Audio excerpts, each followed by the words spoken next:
Welcome to The Wizard and the Priestess. I am Noor and my co-host is Matt. Welcome everyone Today we are going to move on to or continue our cycle that we've been chatting about. And this week is the end of the cycle. Well, it's actually not. The end of the cycle is what we started on. right. In terms of what I've been processing. Obviously, Matt over here is not on the same cycle as me, but what I'm talking about is just that this idea of 5 elements, and where we started was with grief. Yep. And the grief was in the lung. That is Yep. actually the end of the cycle. Right. Where we are now is actually what we would call the transitional cycle, or the transitional aspect of the cycle, which is known as the earth element, or the organ correlating to that is the spleen. Mm-hmm. But the emotion that we're going to touch into and focus on is essentially worry, anxiety, overwhelm, thinking. Yeah. So that's a bit different from the visceral view, but it'd be good to bring them together. Whenever you're ready. So I guess starting with the earth element, the idea of what the earth element encompasses, it encompasses it really encompasses all the organs that are digestive organs. Right. Minus the large intestine, because that is correlated more so to the lung. But Okay. So we did heart last time. Yes. So goes from the heart to the spleen. the spleen, Okay. yeah. There is a few different schools of thought on that. Mm-hmm. However, just assume that that's the case. Yep. And so the function of the spleen is to digest, to analyze. Mm-hmm. So it's essentially any form of digestion that we're doing in the body. Right. So we could be digesting food, we could be digesting information, we could be digesting... Digesting a thought. Yeah, well, that would be Information. information. Okay. Yeah. So digesting, kind of processing. Right. It's not necessarily what the brain does in terms of processing, but it is because obviously when we think of that, it's sort of processing all the elements, like it's processing the information with the input. It's also processing the information that has been confirmed and affirmed in the brain, and then it's processed through that mill of patterning and ideas. Yep. Right. The idea of the digestion of input or the digestive information is how I just described what I would normally describe as the brain. From a TCM perspective, we would see that more as an earth element. So the spleen is its own brain from that aspect? I mean, the spleen absolutely has its own brain or its own thinking. Yeah. Well, every organ does. Every organ. Yeah. Yeah. But the spleen would be more the thinking organ. Okay. It's a very intelligent organ. Yes. Yeah. The spleen is essentially correlated to the earth, and the earth element is the center. So we like to think of that as the center. The energy is moving up from the earth. So the property of the spleen, or the spleen's energy, or the earth energy, is to hold and to lift. So a lot of the time when people aren't holding, or they're leaking energy, or they're leaking energy really, is actually related or correlated to the earth element not holding. There's not that steadfast stability in the ground, and there's this weakness. So one of the things that I wanted to touch on was that when there is this deficiency in the earth element, what we tend to find emotionally is we'll see someone really overwhelmed. And that overwhelm can either look like overwhelm, it can look like worry, and it sort of just depends on excess or deficiency, like I've spoken about with the other organs and other elements. So, for example, if we think about it, what makes us feel overwhelmed? Well, excess information. Like so much that we can't actually digest it. Yeah, it becomes chaotic. Yeah. Realistically, when we've got lots going on, lots of information coming and lots of input, but our element, our kind of earth isn't holding. Yep. It's incapable of actually digesting that. So we get stuck in this route of either incapability of actually digesting it. So then it just feels we're sort of scatterbrain. Is that like paralysis by analysis type thing? Yeah. Okay. Yeah. So it's just like that scatterbrain. Like I can't actually land and focus anymore. I'm really out of it. Yeah. And then so things like that can kind of, we end up being overreactive. We end up being a little bit like uncomfortable and with all this information, and I can't discharge it because I can't actually digest it and move it through. It's sort of moving or it's stuck. Yeah.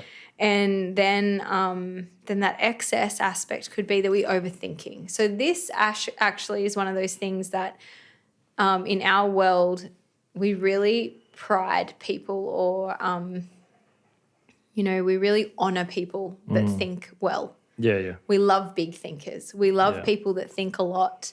If you're a lawyer or an accountant or, someone that's thought really, really hard a lot, we're so proud of them. But essentially at the end of the day, their earth element is so on and going that there's probably a lack of digestion going on. Well, because while you're processing all that information, the actual digestive process has to stop to allow that to go through. Yeah. Yeah. Yeah, because you maybe that's the case, that you can only digest one thing at a time. And so that ends up happening that we start to get this we start to notice so in the clinic I'd start to see like this excess of like phlegm or things like these body tissues, the mucosa isn't actually able to be used in a like functional way. It's starting to just like. So it doesn't get absorbed, so it just like moves through? Is that what you see? So sometimes it can be that it doesn't get absorbed and Yeah. you start to see something like loose stools. That would probably be more in the deficiency aspect where you're like getting like there is a weakness in the holding. You're actually not being held. So it just like falls through. It gets that really like that soft, you'll see soft muscles. So someone will be like their junctures and their legs and muscles will just feel really soft and weak. Not the actual, it's more it's muscles. So the spleen is related to muscles. Right. So an interesting thing when I treat someone, if I look at their tongue and I see teeth marks, so the tongue is a muscle. And if I see teeth marks on that tongue, what it's telling me is the muscle itself is lax. It's becoming flaccid. And in that flaccidity, is that a good word? Sure. The teeth then rest on the tongue. Yeah, Whereas okay. the tongue shouldn't be too big for the mouth. The tongue should hold in the mouth and the muscle should be strong enough to hold it there. Yep. So as the earth element becomes weak, if I see a teeth-marked tongue, I know that the earth element is essentially weak. Okay. What about the other side of that? Someone who doesn't produce enough mucus. Is that spleen as well? It would be interlinked to spleen, but you probably would be looking more towards like we'd go more towards like a yin or yang aspect. And so you'd look towards more where is the yin being depleted. Okay. Potentially earth interlinked because you obviously need you need to be consuming enough of the right things to then be able to produce. Yeah, because the cells that produce the mucus and the mucous membrane, that'd be inflamed and just burnt out, right? So that makes sense. And then the way that you probably wouldn't go with a deficiency in mucus. I wouldn't necessarily think specific to earth and spleen. Yep. Probably look elsewhere. Yep. But that's not to say that that's not the case. Sure. It's not a place to look. But it's just more about finding like when we analyze someone or analyze a patient or whatever in practice, it's never just one thing. No. You know when you learn in a textbook and it's like, oh yeah, so I have like dampness. Oh yeah, dampness is related to or phlegm. Yep. Excess of that. Oh, that's related to the earth element. Oh, okay, so now what I need to do is eat all the herbs that strengthen my earth. Yeah. All the herbs. Do all the practices that like support that and nourish that. And at the end of the day, the phlegm might just be like, that might just be the tip of the iceberg. Sure. And if you're just treating the phlegm and like, that's a really common thing that I've learned through initial practice in TCM is like, just, damp, is there damp heat or damp cold or something? Let's just clear the dampness. And then slowly I was like, oh my God, you're clearing all this dampness, but you're missing out on like, that's all the nectar. That's all the yin. That's all this nourishment that this body actually isn't capable of digesting and utilizing in the right way. So we don't want to get rid of it all because then we're just going to be dry. Yep. We want to utilize it. So we want to like reabsorb it or allow the body to have enough strength. And I guess that's what I talk about all the time, especially with digestion, is that we really want the body to do what it needs to do.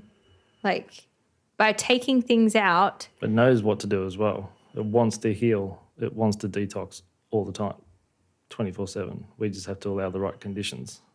If we take certain things out of that equation, the body's always going to produce enzymes, minerals, hormones, etc., to rebalance itself just without us even doing anything. But often we take those things away because we see it as excess or not enough or however that looks. So, absolutely. yeah. And that's exactly what this I feel like, I mean, initially when I was taught to treat the spleen or treat a spleen dysfunction, it would be literally a lot of the time and be like, oh, there's dampness, dry the dampness, clear the dampness. And then I did some more practice and study, and I realized that actually that's not, sometimes when there's true dampness, that can be helpful in a form of, okay, if we support that, we can support this. But I guess from my perspective now as a clinician, it's more and more focused on finding their balance and trying to support their body do what it's been trying to do rather than fully shake it up and flood it or change it in that way. So I just wanted to touch on that emotional aspect of the spleen, being that worry or anxiety or overwhelm, and being that, so when we're thinking all the time, we're not capable of really digesting anything. We're just constantly thinking. So the way I think it, or the way that I like to talk about it in the clinic, is that you essentially get a bit of information or bit of food, like whatever that might be, and then you're going to digest it. And once you've digested, it's like, oh, I've received that now. I've now like allowed that to move where it needs to go. I've been able to either take action, and that might be in forms of information that's come in. I now will action with that. Or it might be in terms of food going in. I've digested it. I've been able to take all the nutrients that I need, and now I'm moving it out.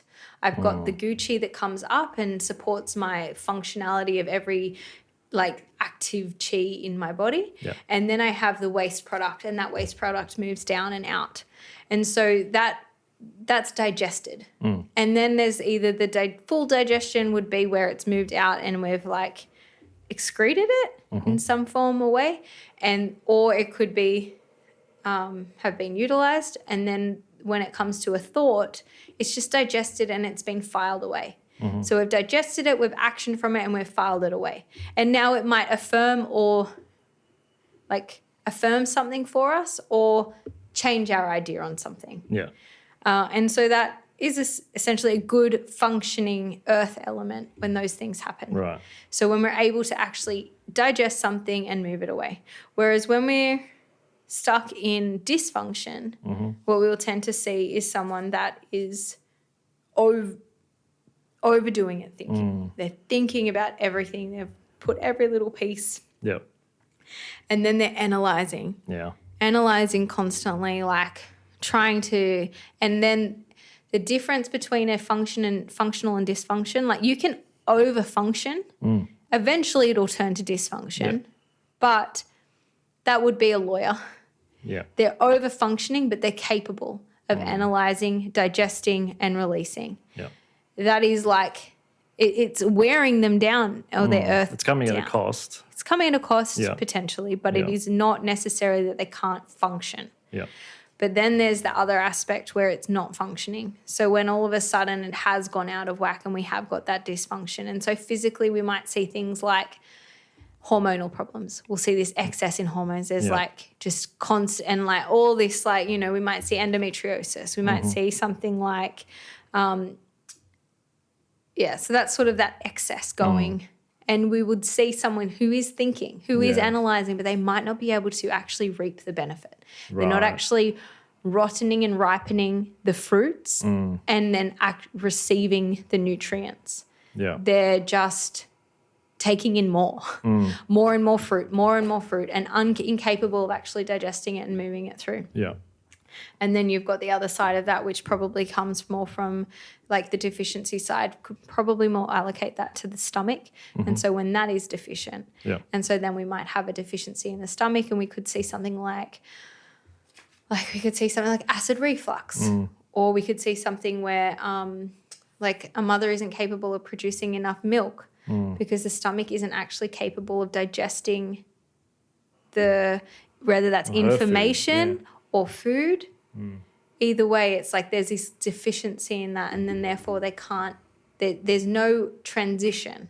It's like it's all this information is overwhelming, and in that sense digestively, we'd probably see loose stools potentially too. Yep. So we'd see this something coming up, weakening coming up because it's not holding in the center, and weakening going down because it's not holding from the bottom. Yep.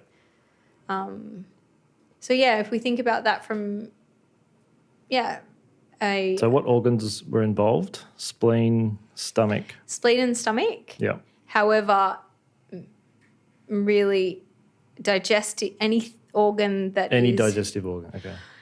tentative, yes. The large intestine is more correlated to the lung. Okay.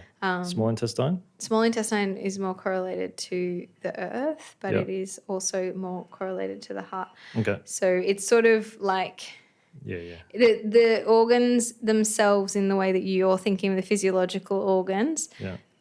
don't really correlate No. in that way. So let's just stick to the basics in TCM, we like to say. And I mean, Matt's going to take us another tangent here, but spleen and the stomach. Spleen being the yin organ of earth, stomach being the yang organ of earth. And so together they function in Right. that way. Yeah. So yeah, that is, and I'm just leave it like that, and you can take it away, and then I'll feed these things through. So Matt, How's it my go now? your turn. Do you want to talk about the emotion of overwhelm? Of overwhelm. So I know it depends on the theme of the overwhelm. Oh, right. So it's thematic. It's, so if we're talking about the spleen is a circulatory organ. It's part of the immune system. It's like it's one of the biggest lymph centers that we have. It's from an emotional aspect.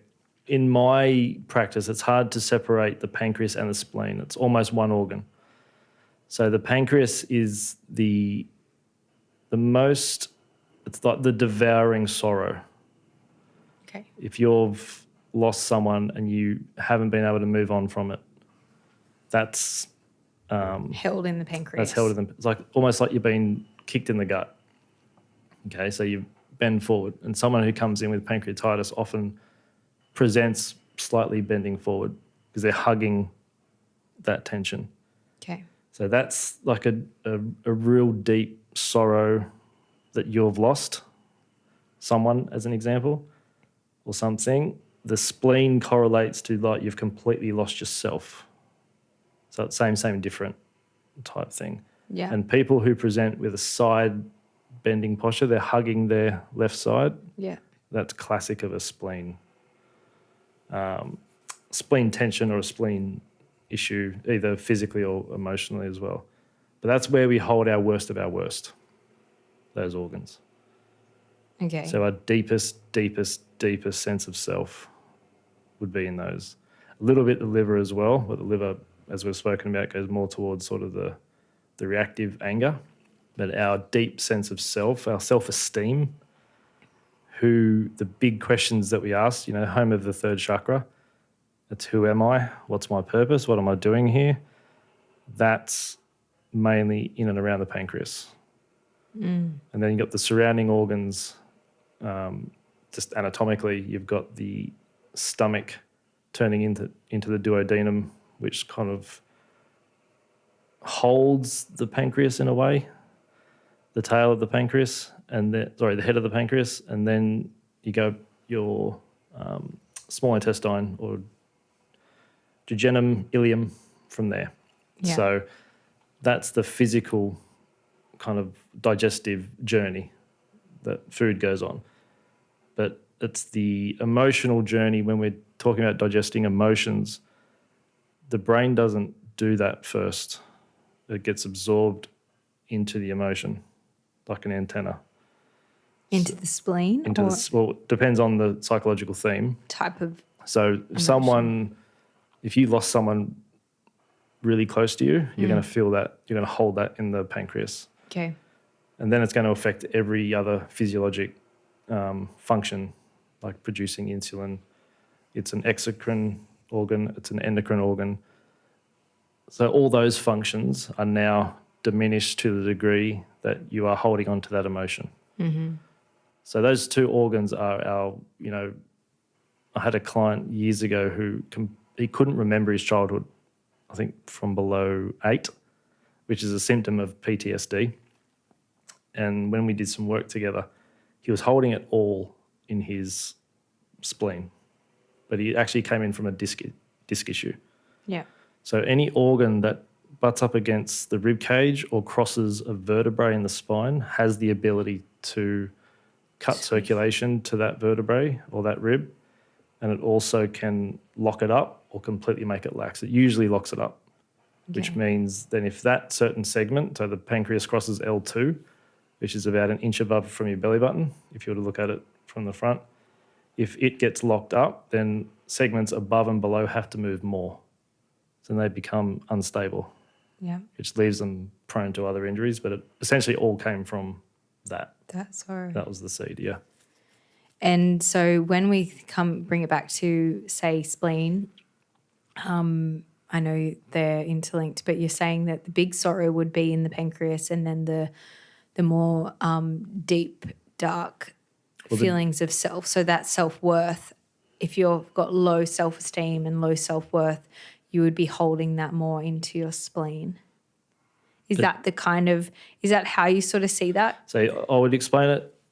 Pancreas would be disconnection from other self, as in when someone passes, you've lost that aspect of yourself. The spleen would be the disconnection from self. And what's the function of that? So the dysfunction is disconnection. So when we have a functioning well spleen, we have a good connection to self? Yep. Okay. Yep. And so everything's in flow. Everything's moving. Everything's functioning really well. We stand in our own body.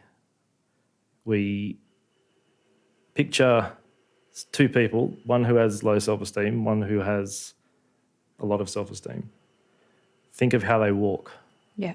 It's like tummy, chest forward, where the other person with low self-esteem is hugging. They're essentially walking around in fetal position. So we hug our tension, but it's essentially all of these organs are home of our self-esteem. Yeah, okay. I'm going to say something controversial here. Go. In my opinion, I think it's at least plausible that every single disease on some level can be traced back to low self-esteem. I'll let you sit with that. I'll just be here when you're ready. I mean, sure. Think about it, right? Yeah. So the thing that fights disease is your immune system. Yep. What's one thing that cripples your immune system? What has most people been living in the last couple of years? Stress. But stress because of fear. What do you want me to answer? Fear. Oh, fear. Right. Right. So been living in fear. A lot of fear. Fear disables the immune system. Yes. But are you as fearful if you are esteemed? Absolutely not. So. Right. So. For me, it blocks fear. It's one of the biggest seeds you can plant for disease. Right. Fear. You can think about some of the worst cancers you can get. It's all in that area. Anything circulatory, anything right here. It's like you've been speared in the gut. Yeah. And it's a long, slow journey.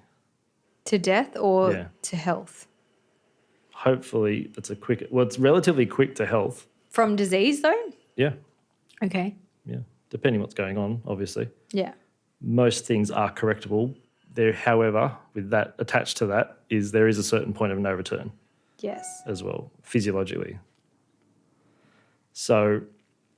Yeah, I think that's quite interesting because I think if we think about the way in which we're digesting life around us is essentially where I'm like kind of feeling this correlation pulling with what you're suggesting in terms of the self and who I am, and then obviously how we digest the life around us is actually going to have an impact on how we move in the world and how we are. Yeah. And so if we're digesting our environment in like a kind of from whatever lens, from whatever way we see ourselves, because that's essentially the lens with which we see the world. Yeah. is going to have a massive impact on our ability to digest. And it's quite interesting because there is quite a commonality, or, you know, the increase in IBS in young women, the increase in like any form of digestive issue is being looked at constantly, time and time again. In kind of the TCM world, there is a lot of practice and focus around that earth. In Tai Chi, essentially, where everything is, you know, strengthening that center, focusing on like we kind of, what's that? What am I doing? I'm bringing You're my either hands breakdancing or bringing chi into into the center. Right. So it's like dantian. There's like the center is in the middle. Anyway, I'm cultivating. That's what I'm doing. I'm cultivating. You'd be terrible at Pictionary anyway. No, not properly. Pictionary, charades. So works if you do it properly, just saying.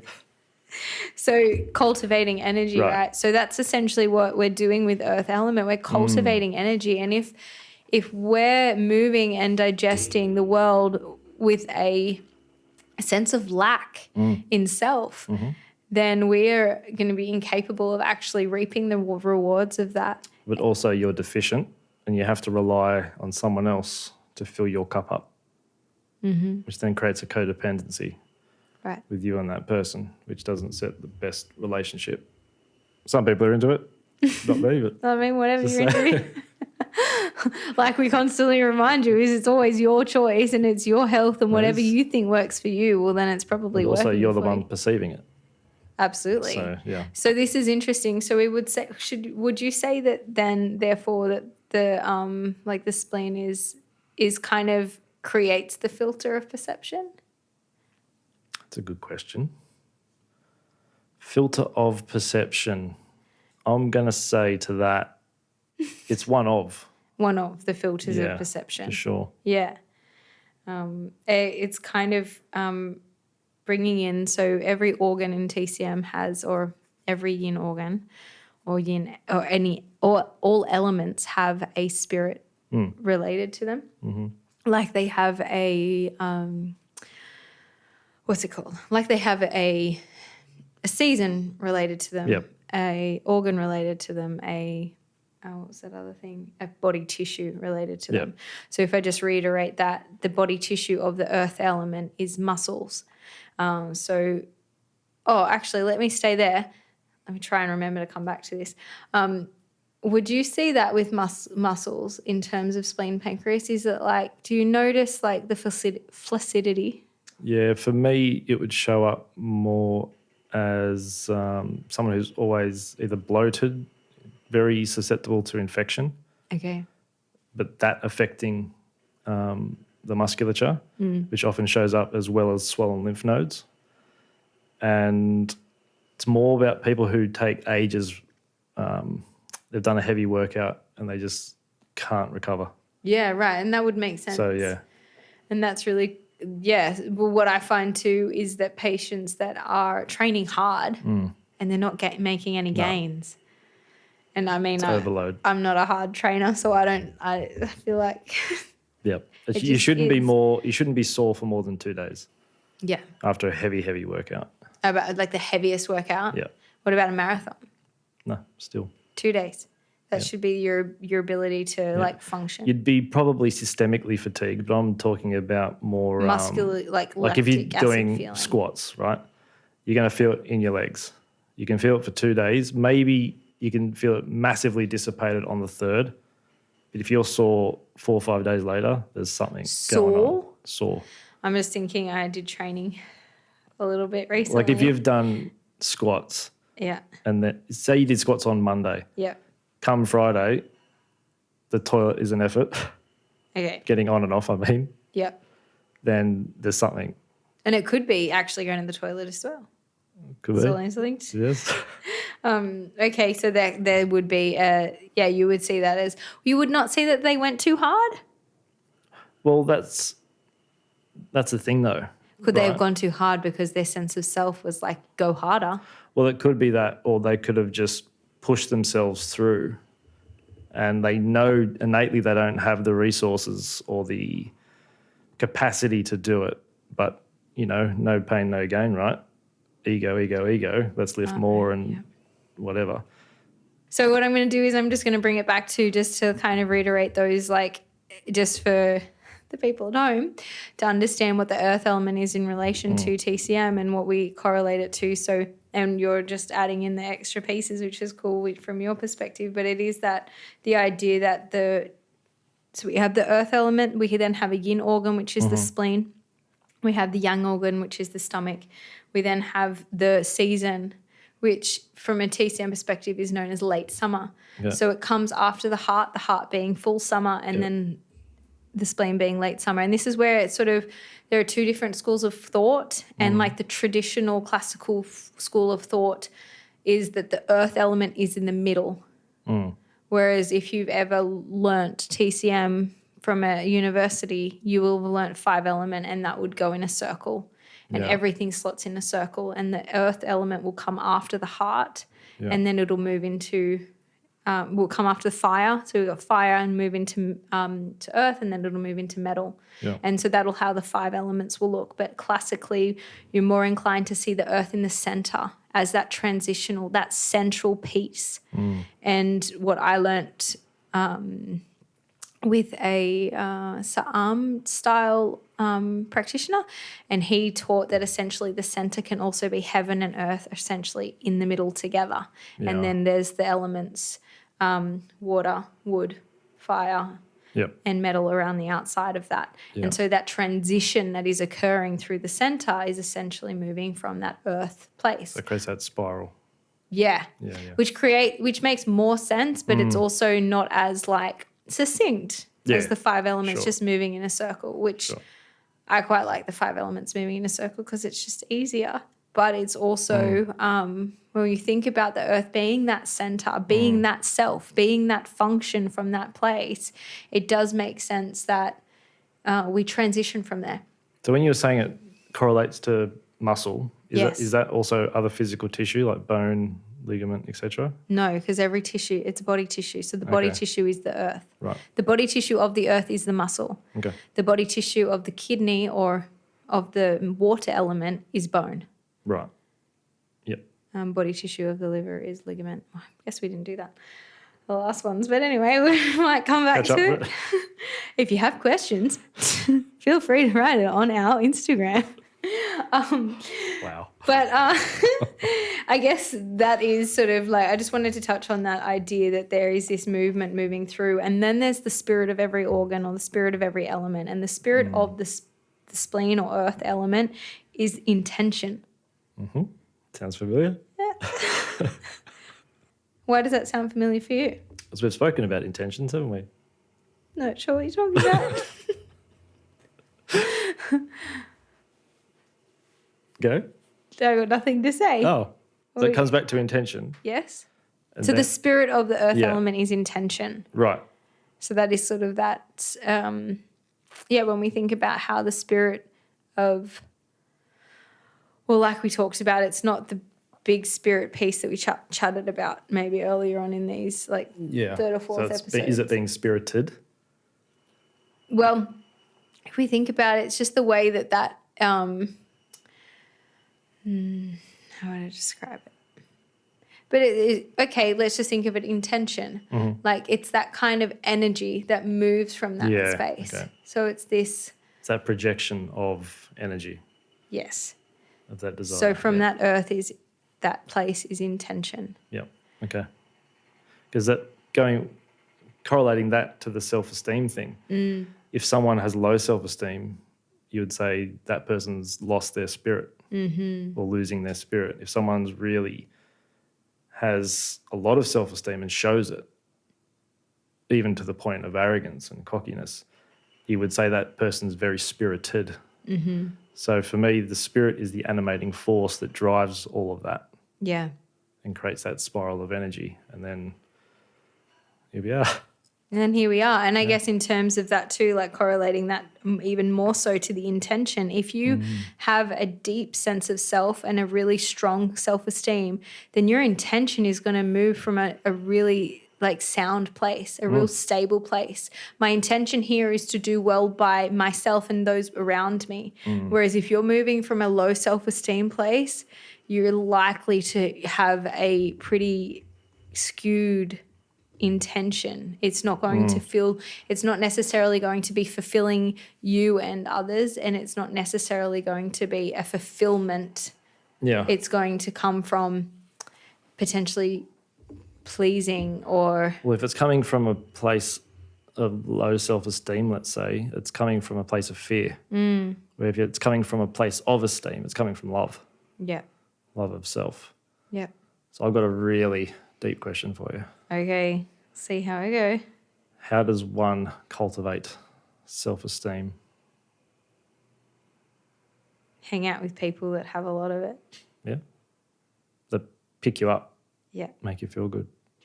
First question I would always ask is, are you ready to be esteemed? Oh, are you ready to be esteemed? That feels really like. And I'd do that voice too. Are you gonna do it? Is that that hand movement. Is that your What's new? Are you? I'd essentially wrap it, yeah. Okay. Because so you ask people that, and then the ego knee-jerk reaction is, well, of course I am. yeah.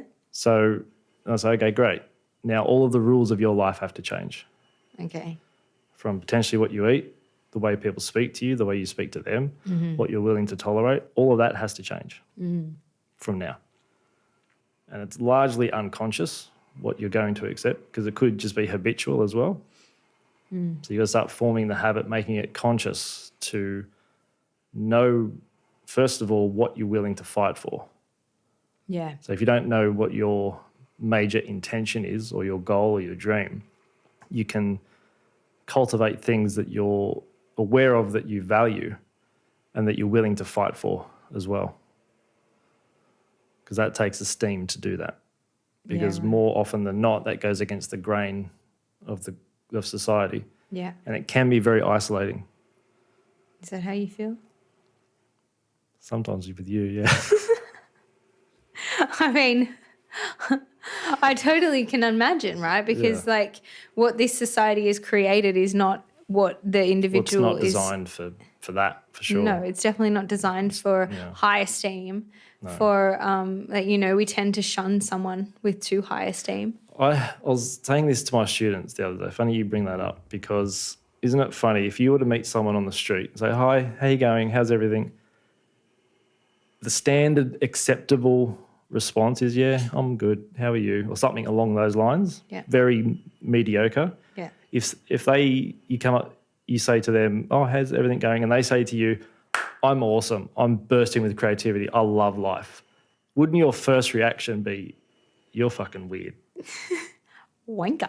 Right? No. But isn't it funny that that's almost socially unacceptable? Totally socially unacceptable. It is actually socially unacceptable, unless, like, you know, if a patient came in and said that, I'd be like, yeah, how good? Let's rock. What are you doing here for? Yeah, exactly, yeah. But at the same time, if someone were to say to you in a moment, be like, you're like, hey, how are you going? And they're like, oh, really bad, hey. Like, I am not good. I am feeling really low. You'd be like, You'd almost want to walk the other way. yeah. What do you want me to do with that information? Exactly. I mean, unless you're in my a client, and there's obviously something. Or a friend, hopefully. Yeah, hopefully a friend or a family member. You're willing to listen and hear. But yeah, it is. But you're at the shops. And you're like, oh, hey, how you going? Maybe just don't ask that. I mean, maybe that is why we got to this point where we've like narrowed down what is acceptable. Yeah. Like you can actually say, oh, yeah, I'm okay. Yeah. And then that usually is like an inquiry question. Like, yeah, I'm okay. Oh, only okay. Or most people are like, huh? Cool. Yeah. Like I've opened my heart out to someone and they literally. Like I had a really bad day. Oh, that's good. Good for you. Good. Yeah. Like, because that's just also a common response. That's just it's a gosh, robot I response. remember I bought a pregnancy test a long time ago, and at the counter, and the man said to me, I was expecting, hi, how are you? Yeah. And my response was, good, thanks. Yeah.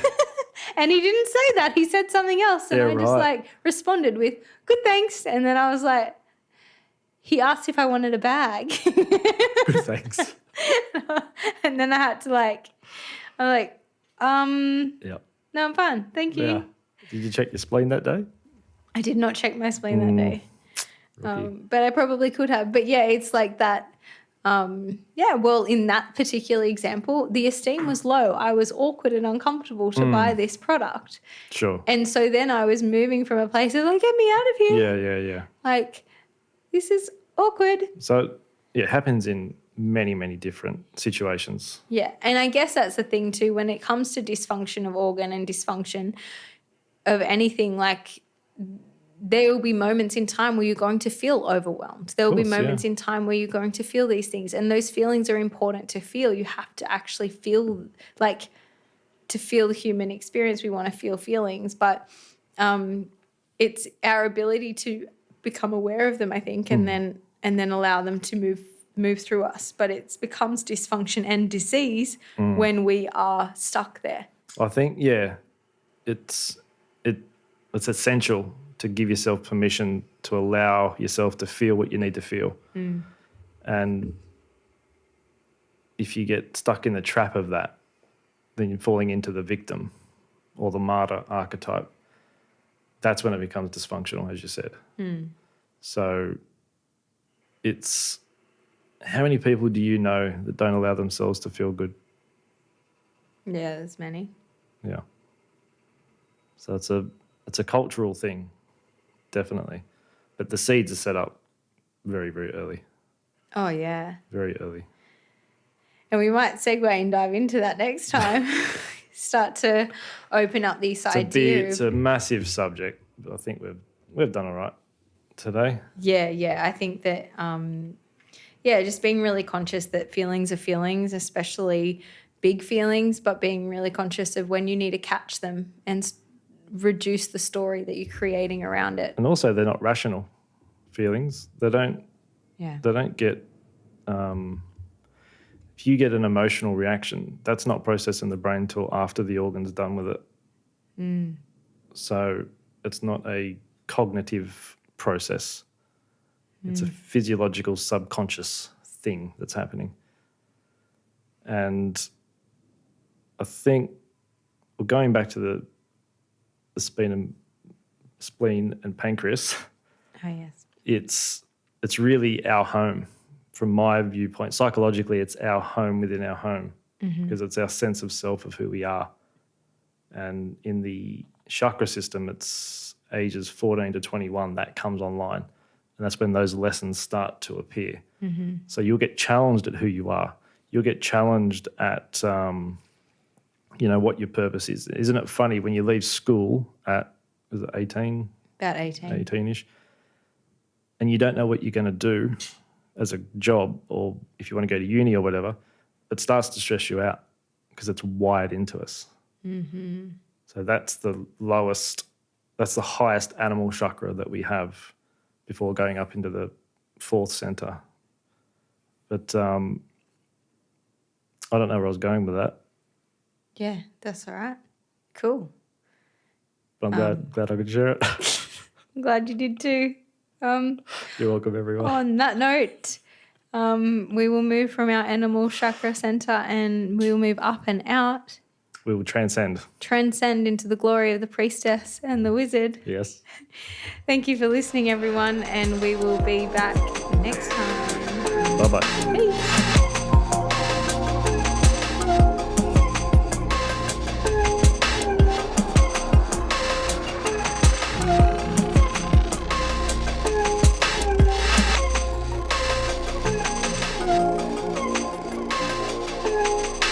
You've been listening to The Wizard and the Priestess. Thanks for stopping by.